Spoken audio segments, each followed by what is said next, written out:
तो ये गाड़ी का काम स्टार्ट इन्होंने कर दिया हुआ है। ये आप देख सकते हैं कि आपके पीछे दरवाज़े और मडगार्ड का जो है इस पर इन्होंने स्टील प्लेन जो लगा दी है और पेंटिंग वगैरह का काम हो गया हुआ है।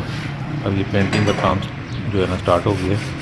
ये अगला बम्पर जो है इसकी भी हो गई है, मरम्मत वगैरह जो है इन्होंने लगा दी हुई है। अब ये तैयारी कर रहे हैं पेंट वगैरह करने के लिए। ये अभी कुछ पिछला बम्पर भी अभी रहता है और ये जो है ये थोड़े बहुत इन्होंने डेंट वगैरह इसके निकाले हैं। ये इसका जी कैटालिटिक कन्वर्टर जो है ना वो निकाला जा रहा है।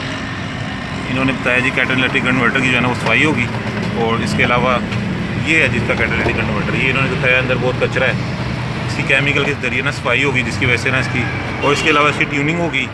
तो अब मैं ये गाड़ी जो है ना यहाँ मैं दे के जा रहा हूँ, और फिर इसके बाद जब इसकी मुकम्मल रेनोवेशन हो जाएगी फिर मैं आपको ना मज़ीद अपडेट करूँगा। शुक्रिया।